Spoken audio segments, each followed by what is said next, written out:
En este tercer video vamos a hablarles acerca de la educación en la sociedad primitiva en Grecia, Egipto, en el feudalismo, en el escolástico y en el Renacimiento. Para así tener una idea de la educación antigua y cómo se está viviendo hoy en día. A continuación, mi compañero Michael les va a hablar sobre la educación primitiva. A continuación les hablaré acerca de la educación en la sociedad primitiva. Como tal, sabemos de que dicha educación se empleó mediante el autoaprendizaje, ya que el hombre primitivo descubría cosas mediante las experiencias. Les daré un ejemplo sobre una teoría en el cual se basa de que el hombre primitivo estaba enfadado y como tal golpeó una piedra con otra piedra y él observó de que la piedra se rompió. Entonces, por curiosidad volvió a golpear la piedra, pero esta vez se cortó la mano. Entonces descubrió de que la piedra corta la piedra y la piedra corta la mano. Entonces él concluyó de que si la piedra corta la mano, la piedra puede cortar a un animal o a una presa. Como tal, desde ahí él adquirió un nuevo conocimiento, el cual es de que esta era una herramienta de supervivencia, ya que con ella podía defenderse y alimentarse o alimentarse mediante ello de lo que fuese a hacer. Sin saberlo, el hombre primitivo acaba de hacer un invento extraordinario y desde entonces con ese mismo material, con esa misma herramienta, emplearon demás herramientas como afilando palos de madera para hacer lanzas y flechas, con el fin de tener más estrategias para sobrevivir. Desde allí, en la sociedad primitiva, se le permitía al joven acompañar a los adultos en las labores que hacían, en donde el joven aprendía mediante la observación del ambiente y como tal, los adultos le enseñaban a elaborar nuevas herramientas o a implementar más.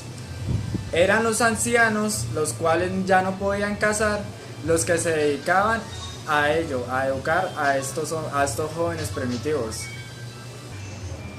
Seguidamente les hablaré acerca de la educación en Grecia, en donde solo se le permitía educarse a los varones, ya que las niñas no se les permitía educarse.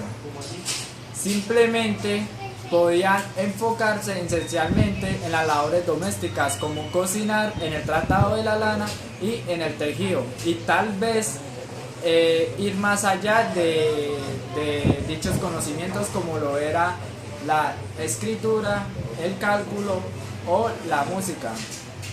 Ellos se lo enseñaban la madre, la abuela o la criada. Atenea no era obligatorio asistir, pues el padre gozaba de tal libertad para educar a sus hijos. Hasta la de 7 años, cuando el niño iba a la escuela, era la madre la que se encargaba, junto a la nodriza, de inculcarle conocimientos que consistían en historias tradicionales, en mitologías y leyendas nacionales. Y seguidamente el niño comenzaba la paideia, la cual era la información cultural, por las cuales pasaba por las asignaturas de gimnasia, de educación musical y de poesía y literatura, y en donde el niño debía primero aprender a leer y después seguidamente aprender a escribir. Ahora vamos a hablar de la educación en el feudalismo. En el feudalismo encontramos los primeros monasterios, que fueron las primeras escuelas que impartían pues el conocimiento y la enseñanza. También encontramos a los monásticos, que eran los que custodiaban el saber. Con esto ayudaban a que la cultura en ese tiempo cada día pues fuese avanzando y pues hubiese una mejoría en la educación y también en la cultura. En ellos encontramos pues como libro principal para impartir el conocimiento o libro principal para la educación, la Biblia. Pues todo regía por medio de la cristianidad, pues la iglesia tenía el control total en la educación. En el feudalismo encontramos que la educación no se basa únicamente en pues buscar nuevas ideas, sino trabajar las ideas anteriores, de ilustrarlas para así llevar ese conocimiento que ya está desde antes a un contexto o evolucionarlo un poco más, teniendo en cuenta que la iglesia es la que rige y la que manda. Pero también teniendo en cuenta que los señores feudales no tenían como cierta importancia a esto, ya que para ellos lo importante era la riqueza. De hecho, sacaban a sus hijos cuando ya tenían como una idea más a fondo de la educación y de la gramática, que era lo más importante, y pues empezaban a trabajar para así obtener más riquezas, que era la única importancia de los señores feudales en este tiempo. Así pues despreciaban todo lo que tuviese que ver con la cultura y todo lo que tuviese que ver con la educación.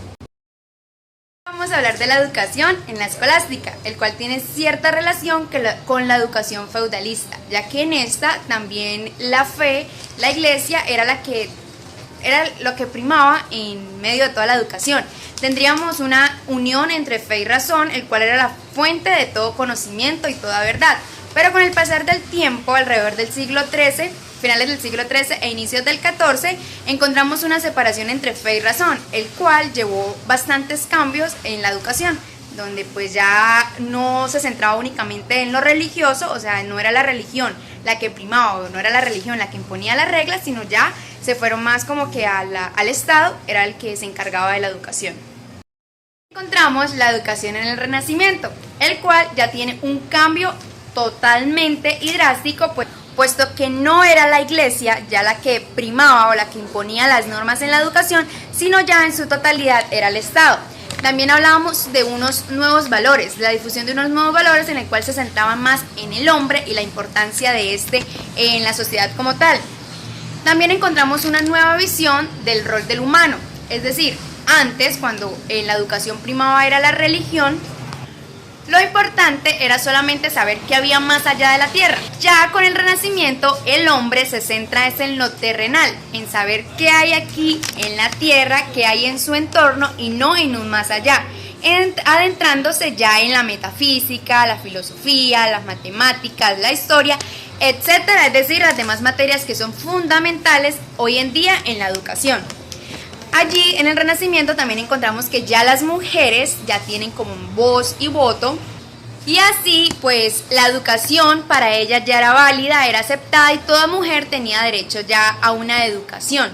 También encontramos que predominó la enseñanza como tal y no como en tiempos anteriores donde solamente se educaban los que podían. Entonces ya aquí se adentra más a esto, y también la necesidad de formar sacerdotes, para el cual también podría tener fines de educación, pero ya de una manera más distinta y sin imponer las normas.